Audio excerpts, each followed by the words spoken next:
When Sarah Miller volunteered at Westview Correctional Facility, she expected to help inmates with basic education. What she didn't expect was to stumble upon a secret so dark that powerful people would do anything to keep it buried. Her simple act of kindness toward one prisoner unleashed a nightmare that would threaten her very life. This is the true story of how an ordinary woman uncovered corruption that reached the highest levels of the system, and what happened when she refused to stay silent. Sarah Miller never planned to get involved with the prison system. A 32-year-old high school English teacher with a quiet life in Oak Ridge County, she simply responded to a community outreach program seeking volunteers. The local news had reported that Westview Correctional Facility was overcrowded by 137%, housing nearly 1,800 inmates in a facility designed for 760. Studies showed that inmates with educational support were 43% less likely to reoffend after release. "I just wanted to make a difference," Sarah would later tell investigators. "I had no idea what I was walking into." When Sarah arrived for orientation, she noticed something odd. The volunteer coordinator seemed nervous, repeatedly emphasizing certain areas of the facility that were off-limits. When she asked why, he simply said, "Administrative policy. Nothing for you to worry about." But as Sarah would soon discover, there was plenty to worry about. And her first meeting with prisoner number 4587, James Wilson, would set in motion events that would shake the entire correctional system to its core. What exactly did Wilson tell her that first day that made her so uneasy? James Wilson wasn't like the other prisoners in Sarah's educational program. At 27, he was serving a 10-year sentence for armed robbery, but something about his case had always seemed off. Court records revealed that Wilson had no prior criminal history, and the evidence against him consisted primarily of a single eyewitness testimony, which studies show is notoriously unreliable and contributes to 69% of wrongful convictions. During their third session together, Wilson's hands trembled as he tried to complete his writing assignment. When Sarah asked if he was okay, his response chilled her. "They're watching us. They're always watching. Don't trust the guards in Block D." The next week, Wilson was absent from class. When Sarah inquired about his whereabouts, the guard shrugged and said, "Disciplinary segregation. Got caught with contraband." But later that day, a different story emerged. When Sarah overheard two nurses in the hallway, "Wilson's in the infirmary again. Third time this month, same injuries as before." Sarah felt a knot forming in her stomach. Something wasn't right. And when she returned home that evening, she noticed a black SUV parked across from her house. The same vehicle she'd seen in the prison parking lot earlier. Could this be mere coincidence, or was someone monitoring her movements? And what would she discover when she decided to dig deeper into Wilson's case? Sarah couldn't shake her concerns about Wilson. Using her teacher's access to the prison library computer, she searched for his inmate records and found something disturbing. Wilson had been transferred to Westview from Lakeside Correctional, where he'd been a witness in a high-profile case against former guard Thomas Reeves, who was charged with prisoner abuse. The case had mysteriously been dismissed due to insufficient evidence, just 2 weeks before Wilson's transfer. When Wilson returned to class the following week, Sarah noticed fading bruises around his wrists and a partially healed cut above his eye. When she asked what happened, he whispered, "Please help me. They're going to kill me like they killed Martinez." The name Martinez triggered something in Sarah's memory. Carlos Martinez, one of the inmates who had died of natural causes the previous year. According to the official report, he suffered a fatal heart attack at age 36. But according to Wilson, Martinez had also been a witness in the Reeves case. That evening, Sarah received an anonymous text message. "Stop asking questions about Wilson if you know what's good for you." Now, Sarah faced a critical choice: walk away and protect herself, or dig deeper despite the growing danger. Her decision would set her on a collision course with powerful people who had everything to lose.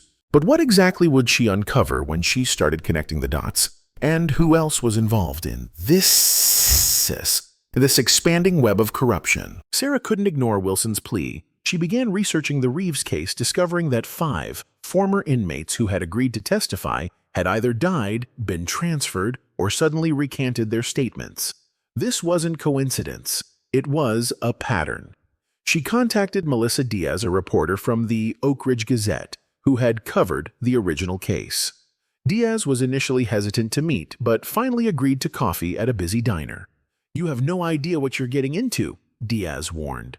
The Reeves case isn't just about one bad guard. It's about a private prison contractor called Correct Guard Solutions that operates in 17 states and generates $4.2 billion in annual revenue. Diaz slid a USB drive across the table. "This contains financial records, emails, and incident reports that never made it into court. My source disappeared 3 days after giving me this. I've been too scared to publish it." When Sarah examined the files at home, her blood ran cold. The documents revealed a systematic pattern of prisoner abuse, medical neglect, and falsified death reports across multiple Correct Guard facilities. Worse, they implicated Warden Phillips at Westview and several high-ranking state officials. That night, Sarah's home was broken into while she was out. Nothing valuable was taken, but her laptop was missing, along with any notes she'd made about Wilson or the case.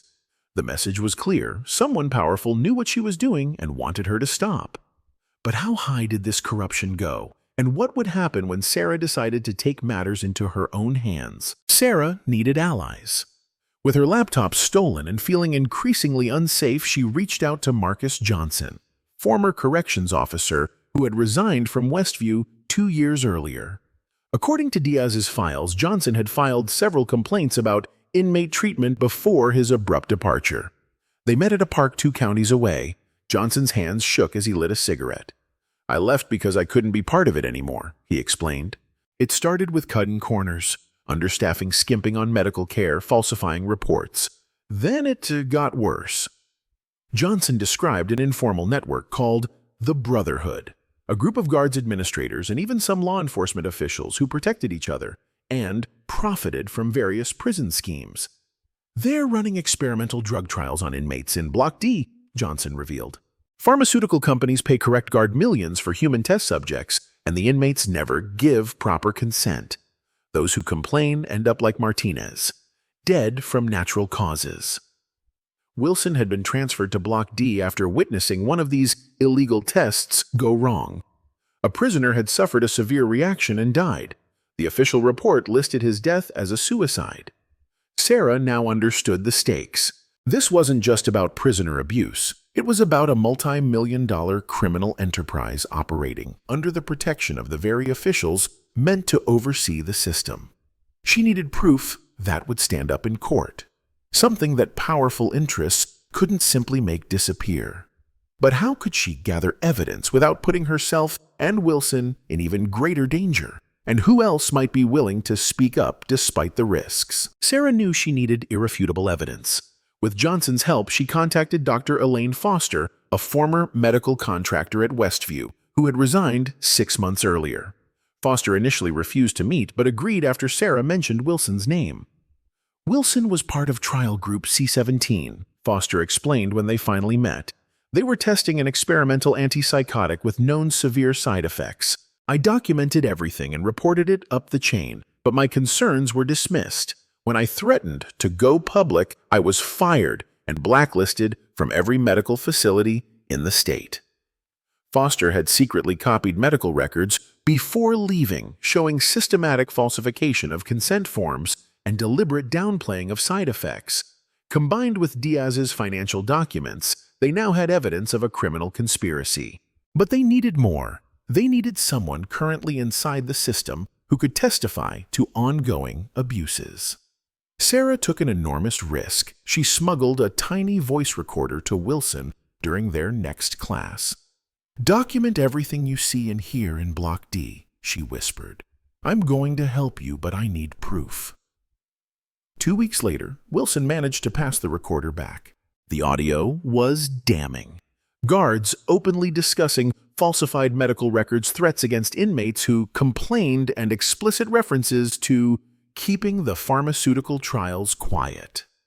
Most disturbing was a recording of Warden Phillips himself instructing guards to move an unresponsive inmate to general population before documenting his condition. "If he dies in Block D, there'll be questions we can't answer." Sarah now had enough to blow the case wide open.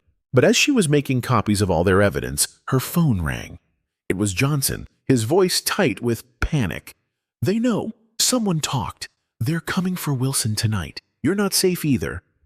Sarah had to act immediately, but who could she trust with evidence of corruption that reached into the highest levels of state government? And what would happen to Wilson if she didn't reach him in time? Sarah knew she couldn't go to local police. According to Johnson, the sheriff was deeply connected to the Brotherhood. Instead, she contacted Special Agent Diana Torres from the State Bureau of Investigation, who specialized in public corruption cases. "I can't move officially without authorization," Torres explained, "but I've been trying to build a case against Correct Guard for years. If your evidence is as strong as you say, I can get a warrant within hours." But hours might be too late for Wilson. Sarah made a decision that would change everything. She drove directly to Westview, claiming an emergency tutoring session. When Sarah arrived, the atmosphere was tense. Her regular guard escort was absent, replaced by Officer Mercer, a name mentioned repeatedly in Wilson's recordings as a key enforcer for the Brotherhood.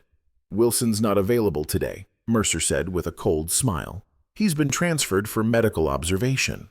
"That's interesting," Sarah replied, her heart pounding. "Because I just spoke with Dr. Roberts in medical and he said Wilson wasn't there." It was a bluff, but Mercer's momentary confusion confirmed her fears. Something was happening to Sir Wilson right now. Using the distraction of a fire alarm that Johnson had arranged to trigger remotely, Sarah slipped away toward Block D. Through a window in a restricted door, she saw the unthinkable Wilson being dragged, seemingly unconscious, by two guards toward a service elevator that led to the basement, an area not covered by security cameras. Sarah quickly snapped photos with her phone, then retreated to call Torres. "Whatever you're going to do it now," she urged. "They're going to make Wilson disappear tonight." Torres promised to expedite the warrants, but warned Sarah to leave immediately. "You've done enough. Get out before they realize what you've seen." But as Sarah hurried toward the exit, she turned a corner and came face to face with Warden Phillips himself. His expression shifted from surprise to cold calculation as he registered who she was. "Ms. Miller," he said softly, "I think we need to have a conversation about your unusual interest in our facility. In my office, please." Sarah knew this wasn't an invitation. It was a trap, but refusing would only confirm her involvement. As she followed the warden down the empty hallway, she discreetly pressed send on the emergency text she'd prepared for Torres, which included her current location and a simple message: "Moving now, no time." What would happen in that office, and would Torres arrive in time to prevent Sarah from becoming the next person to mysteriously disappear? Phillips's office was windowless and soundproof, the perfect place for an accident to occur. As he closed the door behind them, Sarah noticed a security monitor showing Wilson being loaded into an unmarked van in the rear service area. "You've caused quite a problem, Ms. Miller," Phillips said, his voice eerily calm. "We had a good operation here. Everyone benefited. The state saved money. Correct Guard made profits, and career criminals served their purpose to society by advancing medical science." Sarah kept him talking, knowing every minute bought time for Torres. "By experimenting on unwilling subjects by killing those who spoke up." Phillips laughed coldly. "No one cares about these men, Ms. Miller. They're convicts. Society has already judged them worthless. We simply found a way to extract value." "And what about Martinez and the others who died? Were they just acceptable losses?" Phillips' face hardened. "Collateral damage. Unfortunate but necessary. Just like you're about to be." He reached into his desk drawer, but before he could retrieve what Sarah feared was a weapon, the office door burst open. Torres entered with 4 armed agents, weapons drawn. "Warden Phillips, you're under arrest for conspiracy, prisoner abuse, and obstruction of justice," Torres announced. And that's just the beginning of the charges. As Phillips was handcuffed, Sarah pointed urgently at the security monitor. "Wilson, they're taking him out the back right now." Torres immediately radioed her team, and on the monitor, Sarah watched as agents intercepted the van before it could leave the property. Wilson was safe for now. But as Sarah would soon discover, this was just the beginning of a much larger battle. The system that had enabled these abuses was far more entrenched than anyone realized. And the powerful people implicated in correct guards' operations wouldn't go down without a fight. How would Sarah handle the aftermath of what she'd uncovered? And what would happen when the full scope of the conspiracy came to light? This shocking story is still unfolding, and there's so much more to uncover. If you're finding this investigation as disturbing as I did, take a second right now to hit that like button and subscribe. It helps more people discover these important stories that mainstream media often ignores. Plus, turn on notifications so you'll know immediately when we release the next part of this investigation. Because, trust me, what happens next is something you absolutely won't believe. Now let's get back to what happened after Sarah's explosive discovery. The raid on Westview exposed one of the largest prison corruption scandals in American history. 17 officials were indicted, including the state attorney general, and correct guard lost billions in contracts and stock value. Wilson and 12 other inmates received settlements and reduced sentences for their testimony. Sarah Miller, despite death threats and intimidation, continues advocating for prison reform today. What would you have done in Sarah's position? Walked away to protect yourself or risked everything to expose the truth? And what other systemic abuses do you think remain hidden in our criminal justice system? Let me know in the comments below. If you found this story important, please hit that like button and subscribe to support investigative journalism that actually makes a difference. Remember, systems only change when brave people refuse to look away from injustice.